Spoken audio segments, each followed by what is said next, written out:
꽃이 피었습니다. 꽃밭 가득 예쁘게 피었습니다. 누나는 과꽃을 좋아했지요. 꽃이. 네, 안녕하세요. 네, 반갑습니다. 네, 공주 살고 시쓰는 나태주입니다. 나이가 많아요.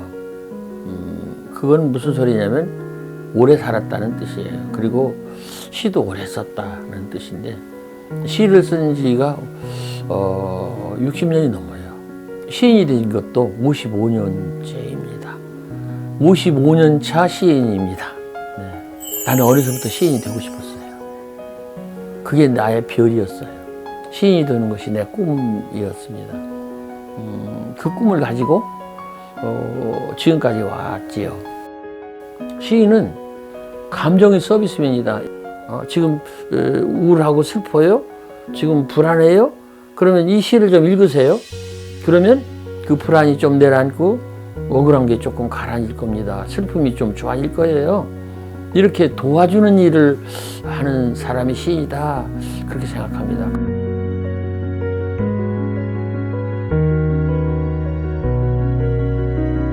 여러분들과 같이 참 어렵다고 하는 시인데 그 시를 서로 이야기하고 이해하고 그리고 써보고 그리고 그걸 그림으로도 그려보고 또 놀이로도 좀 해보고 그랬으면 좋겠어요.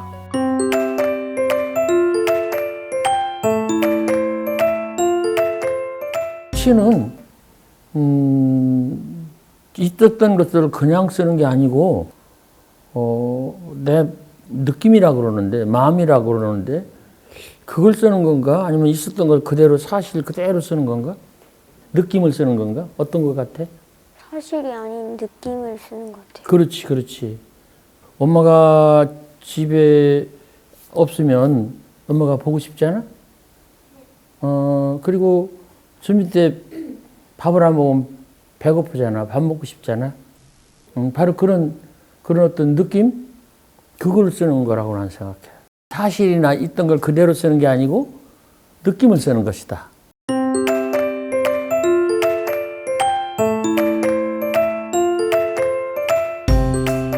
시는 마음의 세탁이다 이렇게 얘기를 합니다. 우리 마음은 본래는 깨끗했어요. 그리고 아주 좋았어요. 밝았어요. 그런데 살다 보니까 마치 옷을 오래 입어서 옷이 구겨지고 때가 묻은 것처럼 우리 마음이 구겨졌어요. 그런 구겨진 마음을 엄마들이 빨래하듯이 세탁하듯이 세탁해 주는 것이 시를 배우는 목적이 아닐까? 우리 마음을 좋은 쪽으로 바꾸기 위해서 시를 읽는 것이고 그래서 시는 필요한 것이다. 이렇게 말할 수 있겠습니다. 풀꽃 자세히 보아야 예쁘다. 오래 보아야 사랑스럽다. 너도 그렇다. 풀꽃은 작고 예쁘지도 않고 사랑스럽지도 않고 향기도 없고 크지도 않고 이런 풀꽃도 자세히 보면 예쁘고 오래 보면 사랑스러운데 말 안 듣는 아이들 너희들도 그렇다. 너희들도 자세히 보면 예뻐. 오래 보면 사랑스러워. 이렇게 해서 썼어요. 그런데 이 시에서 진짜로 중요한 것은요. 너도 그렇다야. 나만 그런 게 아니고 너도 그렇다. 그렇게 함으로 이 시가 더 많은 사람들한테 읽혀지는 시가 될 수 있었다고 나는 생각해. 그래서 우리가 살아갈 때 나만 그렇다. 나만 예쁘다. 나만 사랑스럽다. 이렇게 하지 말고 너도 그렇다. 그러면 나는 물론 사랑스럽고 예쁜 거야.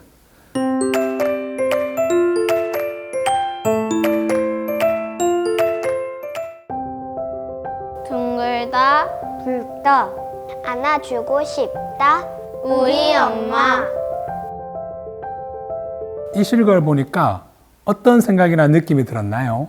사과는 빨가니까 붉은 하트가 떠올랐고 그리고 사랑하는 엄마가 떠올랐어요. 저는 사과도 좋고 엄마도 좋아서 이 시가 좋았어요.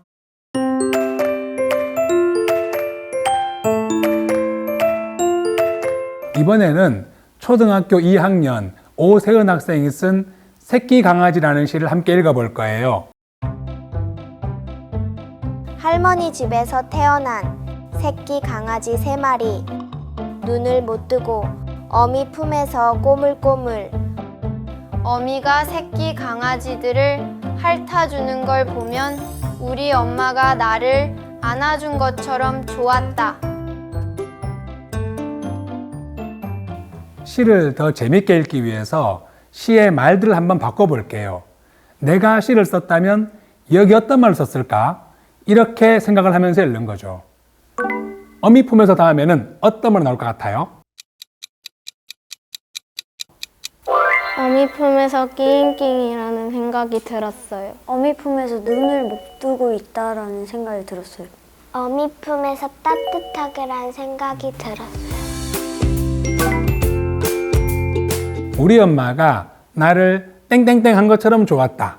그러면 이 땡땡땡에는 어떤 말이 들어갈까요?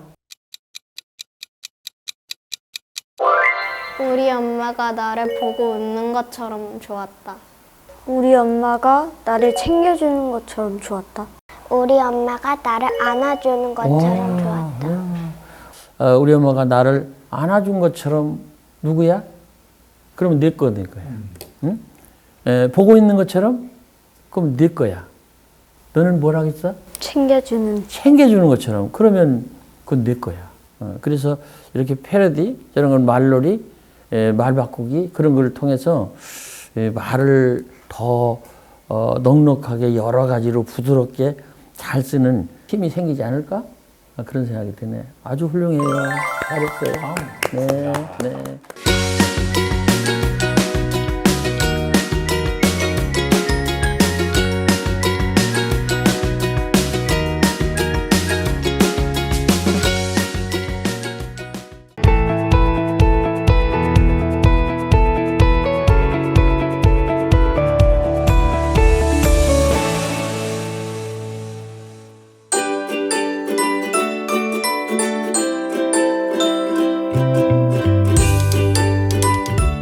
이번에는 우리 가까이에 있는 시에 대해서 이야기해 볼까요? 저는 교과서에서 물방울이라는 시를 배웠어요. 국어 시간 교과서에서 비 오는 날이라는 시를 봤어요. 우리 반 교실에서 풀꽃을 봤어요. 진짜로? 비 오는 날 물방울, 풀꽃 이런 시들은 쓴 사람이 쓴 건데 쓰고 나서는 교과서에 들어가든 교실 벽에 붙든 전철 그 역에 스크린 더 유리 벽에 붙든 읽는 사람 거야. 그래서 너희들이 그걸 시를 가졌다고 되면 돼.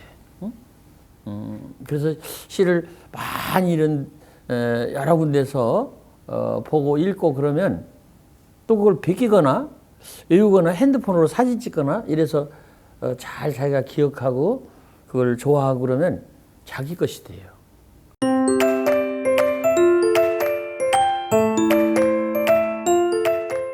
딱지로 시를 쓴 게 있거든요.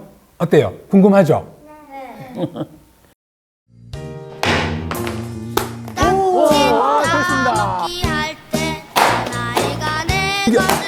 못 넘겼습니다. 못 넘겼습니다. 그러면 좀 더 으쌰. 넘겼다. 나는 내가 넘어가는 것 같다.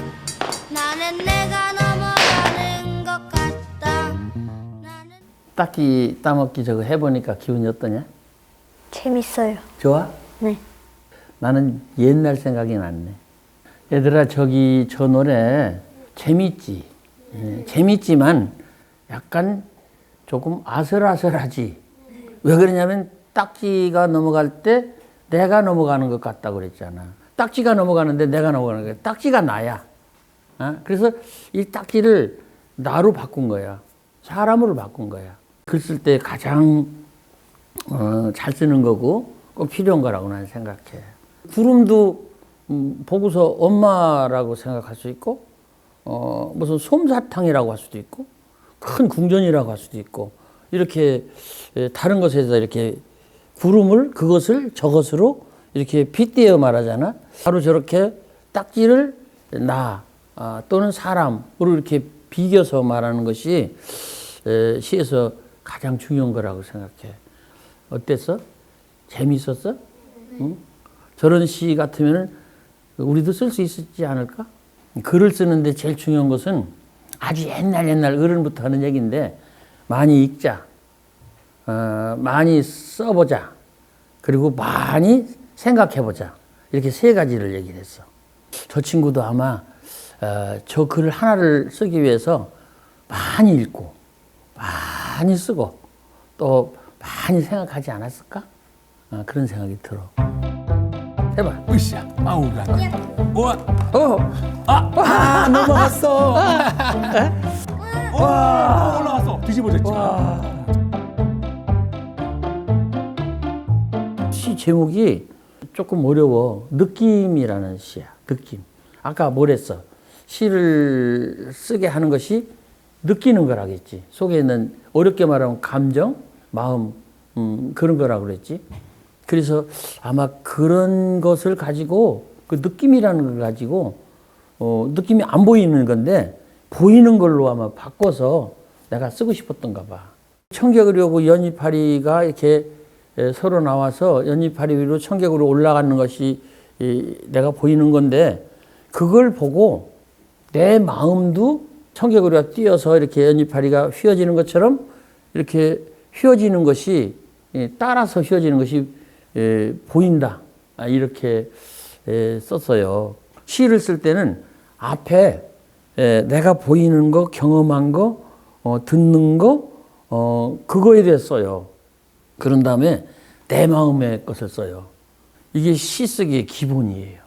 먼저 내가 앞에서 보고 듣고 한 밖에 것 예쁘게 써. 그리고 뒤에 내가 느끼고 한 내 마음을 쓰는 거예요. 또르르 이슬이 뒹구는 연잎파리 휘익 청개구리라는 놈 한 마리 올라앉는다. 이게 밖에 거야. 내가 본 거야. 그리고 그 다음에 살짝 휘는 연잎파리 내 마음도 그 옆에서 따라서 휘어지는 게 보인다.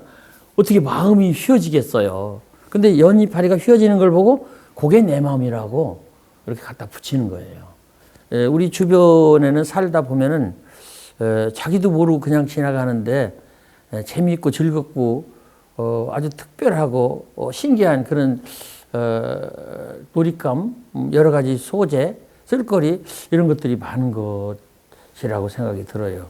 그래서 그런 것들을 가지고 너희들도 시를 쓸 수 있으면 써보고 이게 오늘 우리가 서로 새롭게 배운 것입니다.